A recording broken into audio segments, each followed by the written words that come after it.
Hello friends, कैसे हो आप सब। उम्मीद है अच्छे होंगे और लगातार पढ़ रहे होंगे। आज अपने चैनल अब पढ़ाई पे कंट्रोल एंड कोऑर्डिनेशन का 8वां लेक्चर है। इससे पिछले वाले लेक्चर्स के अंदर हमने बात की थी प्लांट के अंदर किस प्रकार से कंट्रोल होता है, और उसमें हमने प्लांट के अंदर कुछ ट्रॉपिक मोमेंट्स की बात भी की थी, जैसे फोटोट्रॉपिक हो गए, हाइड्रोट्रॉपिक हो गए, कीमोट्रॉपिक हो गए, जियोट्रॉपिक हो गए, उन सब मोमेंट्स की बात कर ली थी।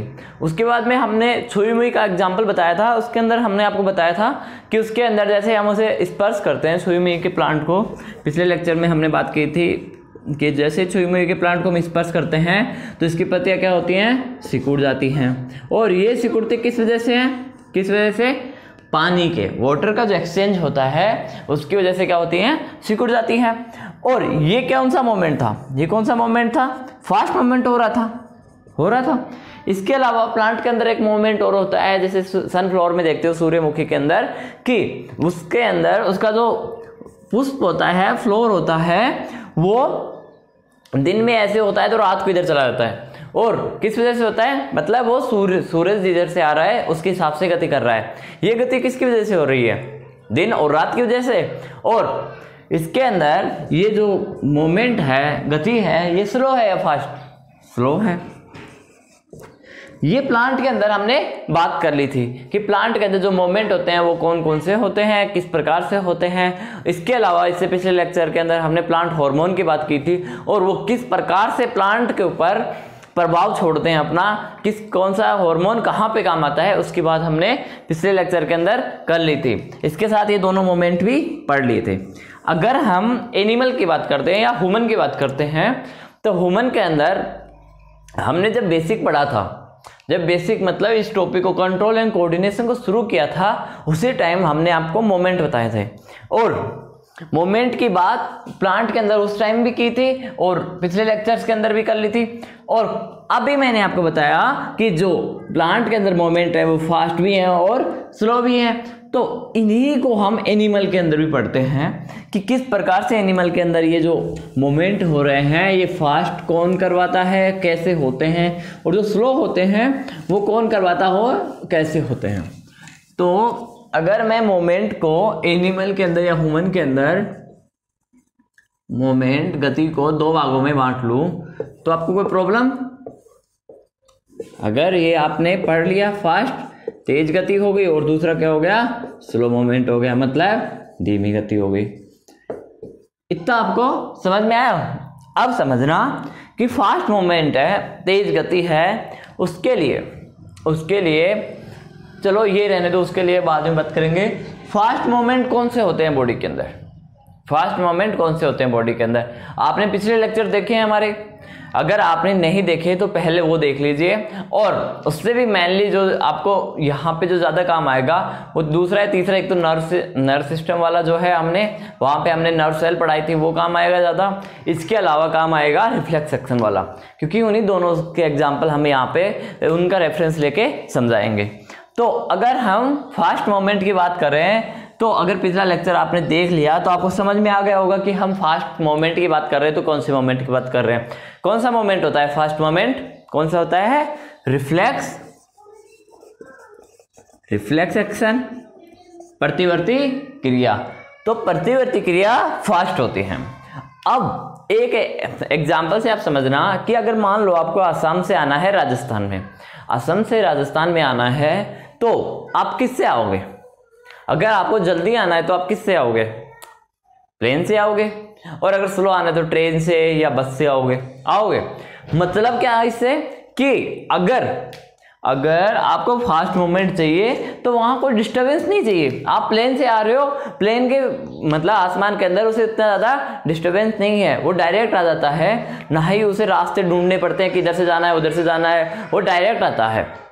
तो फास्ट मूवमेंट करवाना है, अगर हमें तेज गति करवानी है तो जो ट्रांसमिशन ऑफ इम्पल्स के लिए, सूचना के संचरण के लिए, ट्रांसमिशन ऑफ इम्पल्स, सूचना के संचरण के लिए जो मीडियम है वो भी क्या होना चाहिए, फास्ट होना चाहिए। सूचना के संचरण के लिए जो मीडियम है वो क्या होना चाहिए बच्चों, फास्ट होना चाहिए। यहां तक आपको समझ में आया यहां तक आपको क्लियर है? तो अगर हमारे ट्रांसमिशन ऑफ इम्पल्स के लिए जो हमारा रास्ता है वो क्या होना चाहिए? फास्ट होना चाहिए। तो अब हमारी बॉडी के अंदर आपने अभी तक जितना टॉपिक पढ़ा है उसके अंदर ये बताइए कि कौन सी ऐसा सिस्टम है जो फास्ट इम्पल्स को लेके जाता है, मतलब तेज गति से इम्पल्स को लेके जाता है। बताओ कौन सा है? इलेक्ट्रिकल इम्पल्स से अगर कोई सूचना जाएगी तो कन्फर्म है कि वो बहुत फास्ट जाएगी। क्यों? क्योंकि रिफ्लेक्स एक्शन के अंदर देख लो, रिफ्लेक्स एक्शन के अंदर सूचना कौन लेके जा रहा था? कौन लेके जा रहा था? नर्व सेल लेके जा रही थी। और नर्व सेल के अंदर किस प्रकार से ट्रांसमिशन ऑफ इम्पल्स होता है ये हमने आपको जो नर्व एक्शन वाला चैप्टर पढ़ा है, टॉपिक पढ़ाया है, मेरे हिसाब से कंट्रोल एंड कोऑर्डिनेशन का दूसरा या तीसरा लेक्चर है, आपने उसमें पढ़ा होगा। तो रिफ्लेक्स एक्शन में भी क्या था? नर्व सेल थी और वो क्या लेके जा रही थी? सूचना को लेके जा रही थी, इसीलिए रिफ्लेक्स एक्शन बहुत फास्ट हो रहे थे।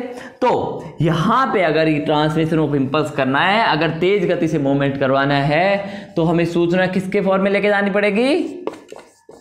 इलेक्ट्रिकल फॉर्म में। किसके फॉर्म में लेके जानी पड़ेगी? इलेक्ट्रिकल फॉर्म में, विद्युतीय रूप में। समझ में आई? अब हमने फास्ट मूवमेंट देख लिए कि फास्ट मूवमेंट करवाने हैं तो हमें सूचना इलेक्ट्रिकल फॉर्म में ले जानी पड़ेगी। पर क्या बॉडी के अंदर सारे फंक्शन फास्ट होते हैं? ऐसा तो नहीं है। इसके अलावा अगर कोई भी चीज है तो उसकी लिमिटेशंस होती हैं, इसीलिए तो दूसरा सिस्टम आया स्लो वाला, कि हमें स्लो मूवमेंट करवाने के लिए कोई दूसरा सिस्टम लाना पड़ा। क्यों? क्योंकि इसके अंदर कुछ कमियां थी। इलेक्ट्रिकल इम्पल्स से जो सूचना नर्व सेल के द्वारा लेके जाते हैं उसके अंदर कुछ कमियां थी, उन्हीं कमियों को पूरा करने के लिए एक दूसरा सिस्टम आया। उस दूसरे सिस्टम को हम बोलते हैं, जो स्लो मूवमेंट भी करवाता है, उसे कौन सा सिस्टम बोलते हैं? Chemical system.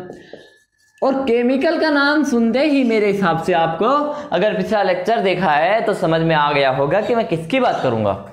नहीं समझ में आया तो समझना एक बार। मैंने पिछले लेक्चर में प्लांट हार्मोन की बात की थी, उसके अंदर मैंने आपको एक बात समझाई थी कि सूक्ष्म मात्रा में स्रावित होने वाले वो रसायन, वो केमिकल जो प्लांट की ग्रोथ या डेवलपमेंट के लिए आवश्यक होते हैं, ये मैंने हार्मोन की परिभाषा बताई। तो यहां पर भी क्या है? केमिकल्स है। तो ये केमिकल्स क्या होंगे? क्या होंगे बच्चों? ये केमिकल्स क्या होंगे? हार्मोन्स होते हैं। और ये हार्मोन कौन से हैं? एनिमल के अंदर जो हार्मोन पाए जाते हैं या ह्यूमन के अंदर हार्मोन पाए जाते हैं, इनकी बात हम अगले लेक्चर में करेंगे।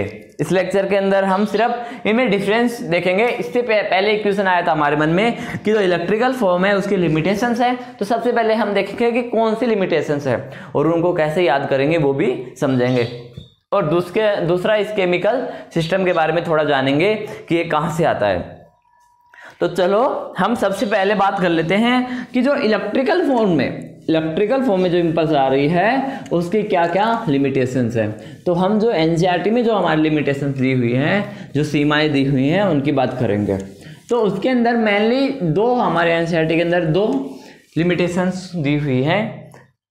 ये हमारा वही पप्पू लाल है जिसकी बात हम शुरू से करते आ रहे थे। देखना, आपको एग्जाम्पल दिया था मैंने, असम से कहाँ आना है हमें? राजस्थान में। तो जितने डिस्ट्रिक्ट्स हैं राजस्थान में, क्या एरोप्लेन सभी डिस्ट्रिक्ट में उतरती है? क्या एरोप्लेन सभी डिस्ट्रिक्ट में उतरती है? नहीं, जहाँ पे एयरपोर्ट होगा वहीं पे तो आएगी। मतलब कुछ डिस्ट्रिक्ट्स के पास में उतरता है और में नहीं उतरता। उसी प्रकार से क्या होता है कि इलेक्ट्रिकल इम्पल्स लेके आती है नर्व सेल। तो नर्व सेल जो होती है वो इलेक्ट्रिकल इम्पल्स लेके आएगी, पर क्या है कि वो प्रत्येक कोशिका के पास, कोशिका मतलब समझ रहे हो, एक ऑर्गेनिज्म की फंडामेंटल या स्ट्रक्चरल यूनिट कौन सी होती है? स्ट्रक्चरल और फंक्शनल यूनिट कौन सी होती है? एक सेल होती है, कोशिका होती है। ये तो हम बहुत पहले बात कर चुके हैं। तो अगर नहीं कि जो सूचना नर्व सेल से आई, जो इम्पल्स नर्व सेल से आई, वो क्या है कि नर्व सेल पूरी सेल सभी सेल के पास नहीं पहुंच पाती। अगर सभी सेल के पास नहीं पहुंच पाएगी तो जो सेल बच गई उनके लिए तो हमें एक अलग सिस्टम की जरूरत पड़ेगी। ये बात क्लियर हुई आपको कि जो सेल बच गई उनके लिए तो हमें एक अलग सिस्टम की जरूरत पड़ेगी। तो वो कौन सा सिस्टम है? Chemical system. उसकी बात हम करेंगे। अब इसके बाद में हम बात करते हैं दूसरे लिमिटेशन की। चलो दूसरे लिमिटेशन की बात करने से पहले एक चीज बताना, ये मैं एक नर्व सेल बना रहा हूं। नर्व सेल के अंदर, इस नर्व सेल के अंदर इम्पल्स का, सूचना का ट्रांसमिशन किस प्रकार से होता है बताना। सूचना का ट्रांसमिशन कैसे होता है कि यहाँ पे सूचना आती है, फिर उसके बाद में वो इलेक्ट्रिकल फॉर्म में चेंज होती है। ये समय पढ़ा चुका हूँ इसलिए जल्दी जल्दी बोल रहा हूँ कि बिना फालतू में बड़ा लेक्चर करने से क्या मतलब है। यहाँ से इलेक्ट्रिकल फॉर्म में जाती है और यहाँ पे नर्व एंडिंग के पास जाएगी, यहाँ से केमिकल फॉर्म में चेंज होगी और यहाँ पे बाहर आ जाएगी। उसके बाद में यहाँ जो दूसरी सेल होगी, जो दूसरी नर्व सेल होगी, वो क्या करेगी, इसको, इस सूचना को ले लेगी। ये दूसरी नर्व सेल है, मैंने छोटी बना दी है। यहाँ से दूसरी नर्व सेल के पास चली जाएगी। तो यहाँ इम्पल्स आई और ये इम्पल्स यहाँ निकली। तो जब तक ये पहली जो इम्पल्स है, जो सूचना है, वो यहाँ से, यहाँ जाने के बाद में यहाँ से नहीं निकलती, तब तक क्या है कि हम दूसरी सूचना नहीं दे सकते। हम दे सकते हैं पर ये नर्व नहीं ले सकती। हम दूसरी सूचना दे सकते हैं, मैंने यहाँ मारा, दूसरी मार दिया, मैं मार सकता हूँ, मैं दूसरी सूचना दे सकता हूँ, पर ये जो नर्व सेल है इसको दूसरी इंफॉर्मेशन ले जाने में कुछ टाइम लगता है। वो टाइम बहुत कम है, पर कुछ टाइम लगता है, चाहे वो टाइम हो कितना ही कम, पर कुछ टाइम लग रहा है। इसीलिए एनसीईआरटी के अंदर एक लाइन लिखी हुई है कि नर्व सेल ना तो लगातार प्रेरित हो सकती है और ना ही सूचना का संचरण कर सकती है। तो सूचना का संचरण अगर लगातार नहीं कर पा रही है तो वो भी एक लिमिटेशंस है। और एक और आएगी जो मतलब कि यहाँ पे नहीं दी हुई, जब थोड़ा सा आगे चलेंगे, अभी इसी लेक्चर के अंदर आखिरी के अंदर बता दूंगा कि इन्फॉर्मेशन के 2 लिमिटेशन समझ में आ गई। आपके एनसीईआरटी में 2 ही दी हुई हैं, तो अगर आपको पूछता है तो आप 2 ही बता देना। पर एक और आएगी जो एनसीईआरटी के अंदर ही दी हुई है, उसकी बात हम बाद में करेंगे। समझ में आई दूसरी कौन सी है? दूसरी क्या है कि हमारी जो नर्व सेल है वो रेगुलर, लगातार इलेक्ट्रिकल सूचना नहीं दे सकती और नहीं सूचना का प्रेरित हो सकती है और नहीं संचरण कर सकती है। दूसरी लिमिटेशन आपको समझ में आई? तो ये दोनों लिमिटेशंस थी जो आपके एनसीईआरटी में दी हुई थी। अब इसी कमी को पूरा करने के लिए नेचर ने क्या किया कि दूसरा सिस्टम विकसित किया हमारी बॉडी में। जो कौन सा सिस्टम था? Chemical system. अब आप केमिकल सिस्टम की बात समझना। केमिकल सिस्टम में क्या होता है कि मान लो ये कोई एक सेल है, ये स्टिमुलेट हुई, ये प्रेरित हुई, इसको कोई इंपल्स दी, हमने सूचना दी। ये सेल किसी ग्लैंड में हो सकती है, वो बात हम बाद में करेंगे। मान लो एक सेल थी, इसको क्या किया हमने? प्रेरित किया। तो प्रेरित करने की वजह से इसके अंदर कुछ केमिकल्स बनेंगे, इसके अंदर कुछ केमिकल बनेंगे। ये क्या करेगी? इन केमिकल्स को ब्लड के अंदर डाल देगी। हमारा जो रक्त है ये क्या करेगी? उनको रक्त के अंदर इन केमिकल्स को डाल देगी। अगर केमिकल ब्लड में आ गए तो आपको समझ में आ गया होगा कि ब्लड तो हमारे हर बॉडी सेल के पास जाता है। क्यों? क्योंकि किसी भी सेल को अगर न्यूट्रिशन चाहिए, ऑक्सीजन चाहिए, तो किस पे डिपेंडेंट है? ब्लड पे। क्योंकि ब्लड के द्वारा, रक्त के द्वारा ही पूरी बॉडी के अंदर सभी चीजों का, न्यूट्रिशन, CO2 और भी जो चीजें एसेंशियल चीजें होती हैं, उनका संचरण होता है। तो अगर ये ब्लड के अंदर आ गई, ये केमिकल ब्लड के अंदर आ गया, तो ये किसी भी बॉडी के सभी सेल के पास पहुंचने में कैपेबल है। तो मान लो ये एक सेल है, इसके पास आ गया, पर ये जो केमिकल है ये अलग अलग स्टिमुलाई अलग अलग होगी। जो हम बाहर से प्रेरक देते हैं, जो सूचना देते हैं, वो एक तरह की तो होती नहीं है, या अंदर कोई भी हमारे शरीर बॉडी के अंदर कोई काम चल रहा है, उससे कोई सूचना ही, बॉडी के अंदर भी तो फंक्शन चल रहे हैं, जैसे डाइजेशन चल रहा है। आप तो बाहर से कोई सूचना नहीं देते ना कि मेरा डाइजेशन करा, वो अपने आप होता है ना। तो मान लो उससे रिलेटेड कुछ, या जैसे कि हम बाद में अगले लेक्चर में बात करेंगे, टेस्टोस्टेरोन की बात करेंगे, एस्ट्रोजन की बात करेंगे, हार्मोन्स की, तो उनके लिए भी कोई सूचना नहीं है, हम बाहर से नहीं देते कि दाढ़ी मूछ बढ़ानी, दाढ़ी मूछ लेके आ, दाढ़ी मूछ लेके, ऐसे तो आता नहीं है। वो एक एज आने के बाद में अपने आप आ जाता है, आती है ना, आपको इससे अच्छा समझ में आ गया होगा कि ये स्टिमुलाई हमने बाहर से दी हो या अंदर से गई हो, बाहर से कोई स्टिमुलाई आई हो या अंदर से, उसकी वजह से ये केमिकल रिलीज हुआ। ये केमिकल अलग अलग प्रकार का है क्योंकि कंडीशन अलग अलग प्रकार की है। तो इस सेल के पास कोई एक ऐसा सिस्टम होगा जो इसको ये कर पाए, रिकॉग्नाइज कर पाए कि ये मेरे वाला है या नहीं। मतलब क्या समझ में आया कि जो केमिकल हैं, ये केमिकल जो हैं वो भी अलग अलग प्रकार के होते हैं, और इन केमिकल्स को पहचानने के लिए सेल क्या जरूरत है कि मेरी जरूरी वाला केमिकल है या नहीं। तो इसके पास क्या होते हैं, रिसेप्टर प्रेजेंट होते हैं, जो क्या करते हैं, इस केमिकल को डिटेक्ट करते हैं, रिकॉग्नाइज करते हैं। समझ में आई ये लाइन मैं फिर से समझा देता हूं कि जो केमिकल आए, जो केमिकल्स हैं, जो रसायन है, उनकी प्रवृत्ति अलग अलग प्रकार की होती है। उनकी प्रवृत्ति अलग अलग प्रकार की होने की वजह से कि सेल के पास एक ऐसा सिस्टम होना चाहिए जो ये रिकॉग्नाइज कर पाए, ये संसूचित कर पाए कि मेरे वाला ही, कि जो मुझे जरूरत है, जो हार्मोन, जो केमिकल, वो ही आया है या नहीं आया है। उसके बाद में ये क्या करेगा, डिटेक्ट कर लेगा, रिकॉग्नाइज कर लेगा, और फिर सेल के अंदर एक्शन हो जाएगा जो भी करनी होगी। अब एक चीज समझना, जो मैंने बोला था एक लिमिटेशन हो रहा है, नर्व के अंदर क्या जा रही थी, इंफॉर्मेशन जा रही थी, वो इतनी फास्ट जा रही थी, इंफॉर्मेशन चली गई, अगले नर्व के पास चली गई, और जहां पे सेल एक्शन था, सेल एक्शन हो गया। अगर हमें वैसा ही एक्शन फिर से करवाना है तो हमें दूसरी इंफॉर्मेशन देनी पड़ेगी, तीसरी करवाना है तो तीसरी इंफॉर्मेशन देनी पड़ेगी। पर इसमें क्या लग रहा था, टाइम लग रहा था ना। पर यहां पे क्या है कि हमने ब्लड के अंदर डाल दिया, अब ब्लड में पूरे में घुल गया। आपने अगर चीनी पानी के अंदर घोल दी, अब चीनी जो है वो उस पानी के सारे भागों के अंदर फैल गई। तो जैसे ही इसने केमिकल ने ब्लड में डाला, ये केमिकल क्या हुआ, पूरे ब्लड में आ गया। तो यहाँ पे कुछ ब्लड तो हमेशा ही रहता है, मतलब ये रेगुलरली इसे क्या कर पाएगा, स्टिमुलेट कर पाएगा। तो जो केमिकल के द्वारा जो एक्शन होता है वो क्या होता है, स्थायी होता है, और कुछ टाइम तक होता है, जब तक जरूरत होती है। जैसे आपकी प्यूबर्टी आने पर, किशोर अवस्था में जाने के बाद में दाढ़ी मुछाने शुरू होते हैं, तो रेगुलर आते रहते हैं, ऐसे तो है नहीं कि बंद हो जाते। तो ये लिमिटेशन समझ में आई कि नर्व सेल से इंफॉर्मेशन दी, तो अगर सेम एक्शन करवाना था हमें तो फिर से इंफॉर्मेशन देनी थी, फिर तीसरी बार करवाना था, तीसरी बार इंफॉर्मेशन देनी थी। पर यहाँ पे अगर हमने केमिकल डाल दिया तो वो केमिकल अपने आप जिस सेल के पास चाहिए वहां पे चला जाए। और ये तो एक सीधी लाइन में था ना, तो हमें जिस सेल को देना पड़ेगा उसके लिए अलग अलग देना पड़ेगा। जिस सेल के पास जाएगा उसके पास क्या होगा कि अलग अलग जाएगा। इस सेल के पास आ रही है, ये नर्व आ रही है, दूसरी सेल के पास आ रही है, तो यहां से एक दूसरी नर्व आएगी, वो दूसरी नर्व लेके आएगी, या यहां से कोई नर्व आएगी। तो यहाँ पे क्या था, एक लाइन के अंदर था ये, पर यहाँ पे क्या है कि ये ब्लड के अंदर है। तो ब्लड तो सभी सेल के पास अटैच होता है, सभी सेल के पास होता है। ये हमने लाइफ प्रोसेस वाले लेक्चर के अंदर पढ़ लिए थे। तो वहाँ पे आप अभी तक ब्लड वाला टॉपिक नहीं पढ़ा तो आप वहाँ जाके पढ़ सकते हो, बहुत अच्छे से पढ़ा है वहाँ पे। तो आपको ये लिमिटेशन समझ में आई, और ये क्या होता है, स्थायी प्रभाव छोड़ जाता है।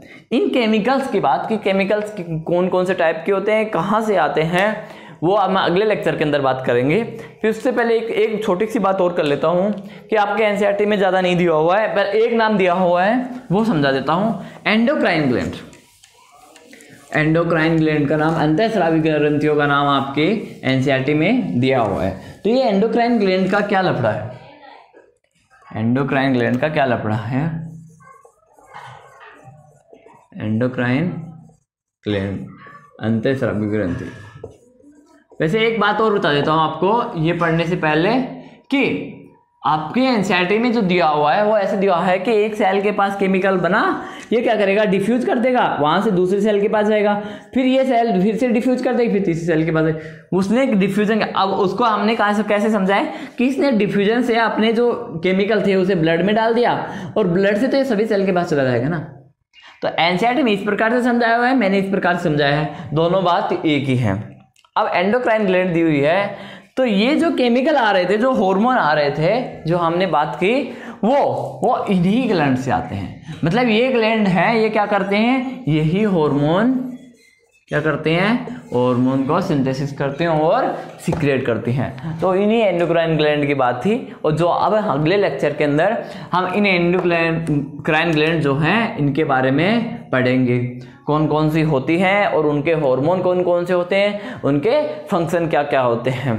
समझ में आया। और एक चीज आपको समझ में आ गई कि एंडोक्राइन ग्लैंड जो है उनका जो सिक्रेशन होता है, स्रावन होता है, वो कहाँ आता है, ब्लड में आता है, और ब्लड से पूरी बॉडी के अंदर जहां उनको जरूरत होती है उसके बाद रिकॉग्नाइज कर लिया जाता है और फंक्शन हो जाता है। तो इस लेक्चर में इतना ही। अब अगले लेक्चर के अंदर हम एंडोक्राइन ग्लैंड की बात करेंगे। Thank you. जय हिंद, जय भारत।